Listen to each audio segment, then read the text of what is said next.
Assalamualaikum warahmatullahi wabarakatuh.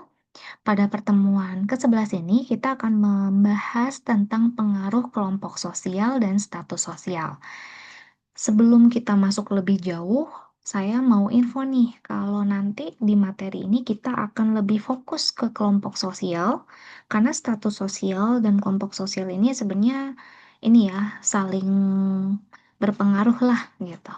Di mana status sosial ini adalah salah satu bagian dari kelompok sosial atau salah satu penentu kelompok sosial. Nah, jadi apa sih itu kelompok sosial? Kelompok sosial adalah pembagian anggota masyarakat ke dalam kelompok tertentu sesuai dengan hierarki atau status kelasnya atau status kelompoknya. Sehingga anggota kelompok yang ada di dalamnya memiliki status yang sama. Nah, biasanya pengelompokan sosial ini atau kelompok sosial ini dibentuk berdasarkan kriteria ekonominya. Jadi gimana nih kira-kira hubungan atau gimana sih kelompok sosial ini di dalam perilaku konsumennya, di dalam perilaku konsumen? Yang pertama, adanya keinginan manusia untuk diterima dan diakui oleh kelompoknya, dikarenakan manusia adalah makhluk sosial. Akhirnya membuat konsumen itu berusaha untuk menyesuaikan perilakunya dia. Dan di mana di sini akhirnya efek atau berefek lah ya ke dalam perilaku konsumennya gitu. Terus di dalam perilaku konsumen, kelompok sosial ini sering banget jadi sumber informasi, referensi, dukungan sosial, dan tekanan sosial. Jadi memang sifatnya bisa jadi positif atau hal yang negatif gitu. Jadi kelompok sosial bisa menentukan bagaimana konsumen memilih produk, merek, dan tempat belanjanya. Tuh. Kalau status sosial, definisi secara keilmuan ya, ini adalah kedudukan seseorang di dalam masyarakat yang diakui oleh lingkungan sosialnya. Jadi simpelnya bisa dibilang ini tuh adalah identitas yang melekat di dalam atau di seorang individu gitu. Status sosial kalau di dalam perilaku konsumen itu bisa mempengaruhi gaya hidup, pola konsumsi, dan kemampuan beli gitu. Kenapa? Karena status sosial ini kan identitasnya dia ya, dan identitasnya ini berhubungan dengan tingkat ekonominya. Jadi misalkan dia status sosialnya itu eh, menengah ke atas atau sorry bukan menengah ke atas, statusnya itu mampu atau cukup dikarenakan kemampuan ekonominya ya sesuai dengan UMR misalnya gitu. Dia tingkat ekonominya average gitu. Jadi itu akan mempengaruhi pola konsumsinya. Dia akhirnya akan beli produk-produk ya yang nggak mahal tapi juga nggak murah-murah banget gitu. Terus gimana nih kira-kira hubungan antara kelompok sosial dan status sosial? Seperti yang sudah saya mention di awal, mereka tuh sebenarnya saling terkait. Jadi kelompok sosial mempengaruhi status sosial, begitu juga status sosial mempengaruhi kelompok sosial gitu. Karena kelompok sosial bisa dimiliki oleh seseorang kalau dia tahu status sosialnya di mana gitu. Misalkan dia taunya dia mampu, oh berarti dia masuk kelas menengah. Atau dia taunya status sosialnya eh, kurang mampu, berarti dia masuk kelasnya itu menengah ke bawah atau ke bawah gitu.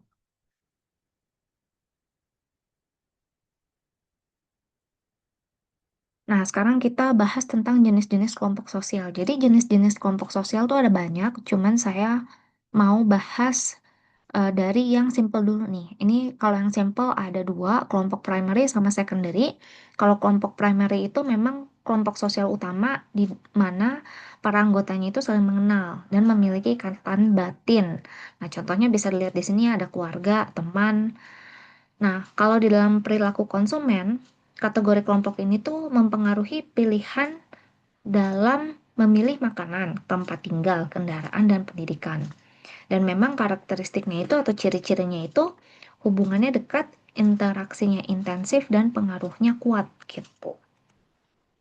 Kalau kelompok sekunder, nah Ini kelompok sosial yang terdiri dari banyak orang dengan berbagai sifat, terus hubungannya itu nggak personal atau nggak intens. Contohnya organisasi kampus, tempat kerja, dan memang karakteristiknya hubungannya lebih formal ya.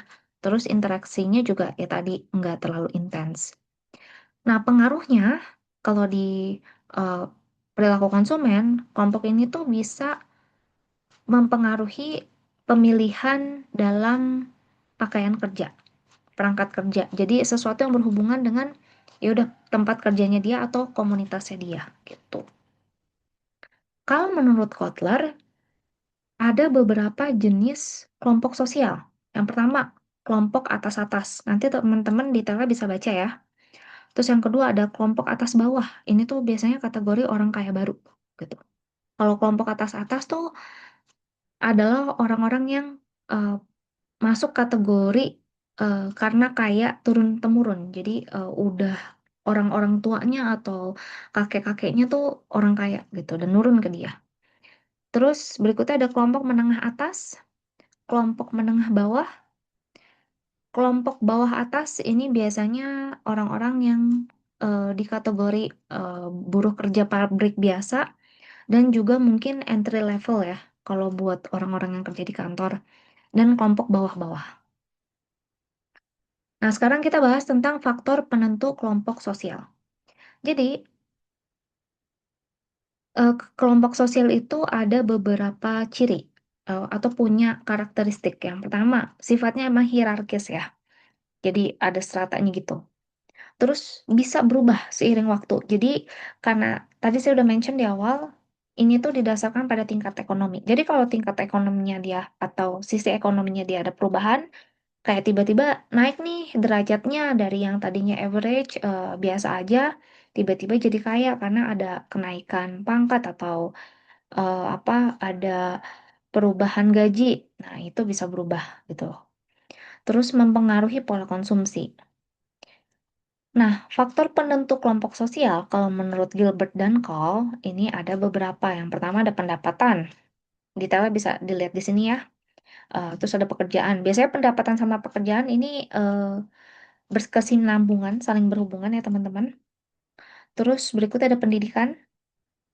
Nah, kok pendidikan ini biasanya dia akan mempengaruhi cara konsumen untuk berpikir, mencari informasi, dan mengambil keputusan. Jadi, kayak gimana dia cara apa ngambil informasinya? Apakah yang cuman ngandelin medsos atau dia benar-benar sampai nyari informasi dari koneksinya.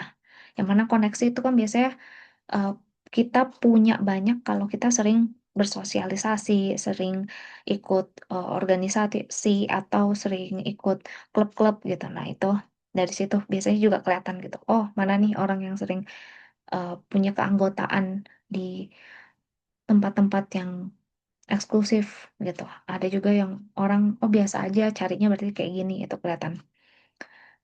Terus kekayaan sama lingkungan sosial.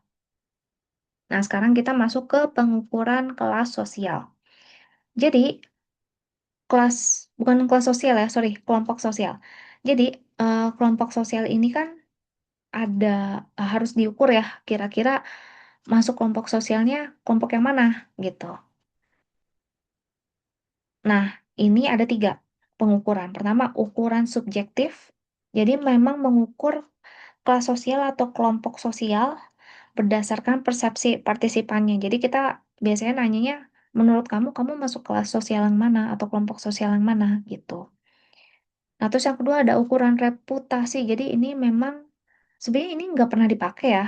Tapi dulu pernah ada yang coba, itu sosiolog.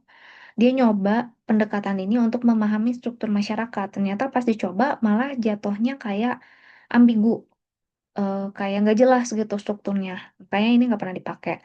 Nah, yang paling sering dipakai adalah ukuran objektif karena memang ini tuh menggunakan variabel yang ada di dalam kategori demografi. Jadi kayak pekerjaan kamu apa, gaji kamu berapa, pengeluaran kamu per bulan berapa. Misalnya kita mau tahu dia buat skincare berapa, kita nanya lagi misalnya, kalau buat skincare kamu berapa, itu benar-benar angka yang main gitu. Jadi benar-benar jelas apa datanya. Dan biasanya Untuk pengukuran objektif ini menggunakan kuesioner ya, gitu.